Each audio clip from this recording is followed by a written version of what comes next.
Grazas, señora presidenta.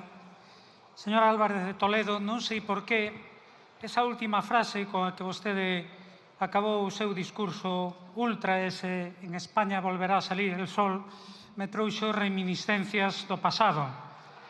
Verá, cando eu era neno, naquela adoutrinamento oficial e formal que se chamaba Formación del Espírito Nacional, obrigábanos a cantar cancións fascistas. Lembro só como acababa unha delas, algo así como "Arriba as cuadras a vencer, que en España empieza a amanecer", algo similar ao que vostede dixo. Non lembro máis, pero sí lembro bastante mellor outra polas veces que me obrigaron a cantala, a que vostede tamén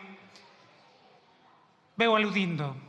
Esa que se chamaba Cara al Sol. Non sei por que me dá a impresión de que tivo un lapsus de nostalgia da ditadura franquista na medida en que, como xa foi dito, o seu partido nunca a condenou, o seu partido foi fundado precisamente por ministros franquistas. E iso é exactamente o que son, porque cando se trae aquí unha proposta para fortalecer a liberdade de expresión, para eliminar o que son delitos de opinión realmente, delitos contra os sentimentos religiosos, contra a coroa, ultraxe a España e os seus símbolos, ou inxurias ao goberno, vostedes reaccionan subindo a aposta e facendo aínda a proposta de coartar máis a liberdade de expresión.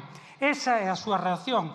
No fondo, o que están facendo é anunciar cal vai ser o seu programa, porque a pesar de que formalmente a proposta do Partido Popular é máis prudente, a de Vox é clarísima no sentido de que é o que pretenden facer na hipótese, e nós asegurarémonos de que non se cumpra esa hipótese, que cheguen ao goberno. E eu teño certeza de que se dese esa posibilidade, o Partido Popular acabaría asumindo totalmente ese programa de Vox que pretende non só coartar aínda máis a liberdade de expresión, sino directamente perseguir os disidentes e os discrepantes e moi especialmente as forzas soberanistas, como recollen na súa proposta. Por tanto, aquí nos van ter enfrente pelexando para facer posible que nunca haxa un goberno do Partido Popular e de Vox. Moito obrigado.